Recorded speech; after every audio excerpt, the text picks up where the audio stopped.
pocket. I got my hands crossed. So. Just tell me when. We ready to go? Yep. You recording? All right.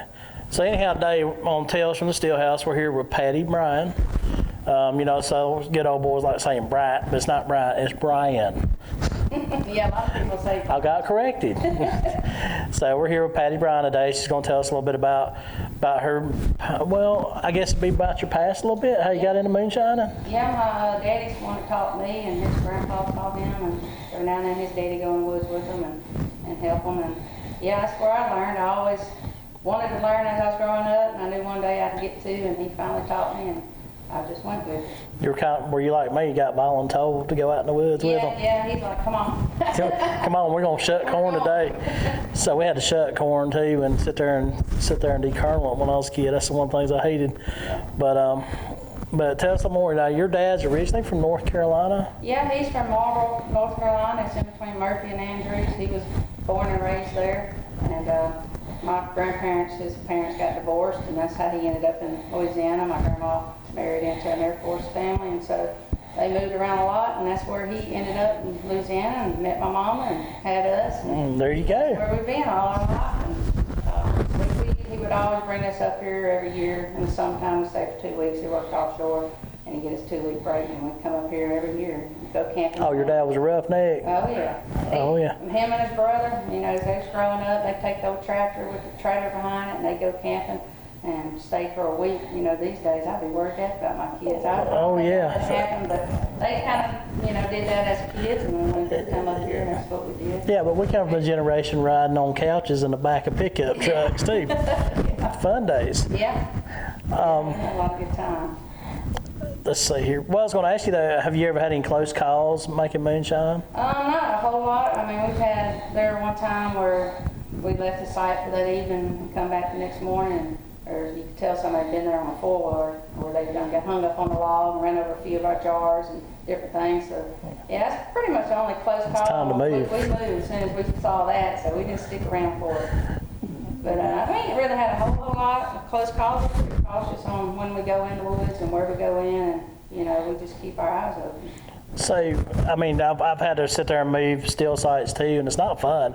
If you guys don't know, it's a lot of work going in and coming out in an hour and a half, 2 hours, moving all the stuff, because you had to get it out before the law showed up. Yep. Or other people showed up to come, hey, look at this. So what's your plans for the future now? I'm planning on, I came here and talked with y'all, and hoping we're coming out with something soon, so. You want to come teach a class with me? Yeah, I'll come out here and do whatever y'all know. I'm a workaholic. I ain't scared All of right. work. So, we do teach classes in making moonshine too, and I think it'd be great having you out here. Yeah, it'd be fun. I like talking to people and meeting different people. I do too. I mean, if we don't teach them, then it's just gonna die off. So, Oh, exactly. my son can already run his steel himself, so. My daughter, she don't really want nothing to do with it, but as long as he knows, it'll still continue on, our heritage. Oh yeah, exactly, and that's why I have Otter out here working with Don, and Otter's I'm a 6th generation, Otter's 7th generation, and that's why I've got him out here working. And you're right, if it doesn't get taught, it gets lost, and once it's lost, it's gone. It's gone. Exactly right. And but yeah, most definitely want to get together and try to teach a class together. I think it'd be great. I'm glad that you came aboard with us, and we'll do even more interviews later on, and more in-depth interviews. Get your dad involved, get your husband involved. I think that'd be great. Oh yeah, Dad. He's pretty good at it. I mean, to me, I've learned from the best. I mean, you've learned from the best. Oh yeah. In your family, so I think I've learned from him, and I'm thankful that he did teach me.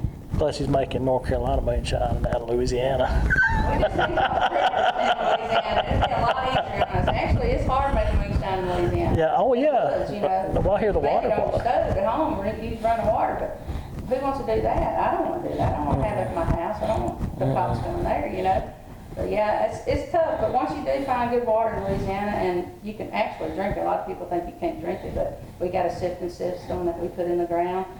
My daddy does it with the bucket. We put the rocks and it just. Oh yeah. I mean, once you find that head of that little spring coming into the little creek, You've got good water. Down there, the swamp creek, you got good water. You can actually drink it. So And it's made good moonshine for us. Oh yeah, over the years, yeah. There's some legendary moonshiners come out from where you were raised at. Yeah, I mean, a lot of people don't think so because moonshine a lot is from the mountains, you know, that's what people think. A lot of it's from the mountains, but it's really all over the world. I mean, I know people in Louisiana, a lot of them that make moonshine, you know, and they're good moonshine. I've got people on my recipe page that are from the Ukraine, from the Soviet Union, South Africa, all over the world. It's all over the world. It's been around for ages.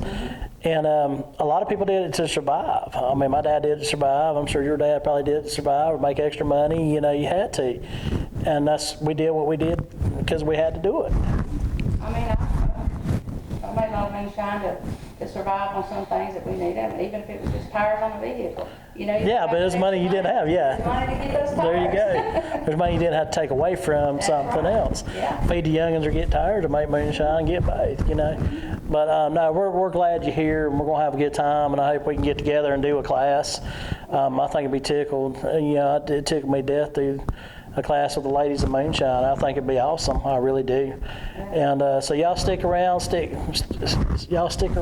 tuned, and we'll be back to you again with another Tales from the Stillhouse with Patti Bryan. Yeah, if you haven't been out to South Mountain, you need to come out and see the distillery. It's nice. I mean, it's low key, but I like low key stuff because I don't like center attention in a big environment. But I like this. It's low key. I mean, they've got heck of products out there. And you can get merchandise and everything. And we're going to have your product for long, from what I Yeah, understand. Maybe I'm not supposed to say that, but For long, you might see me on the shelf. Who knows? there you go.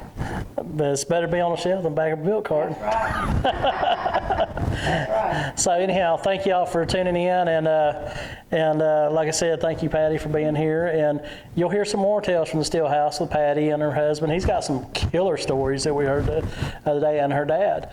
And we're just happy you guys are here. I appreciate it. Oh yeah, we're out.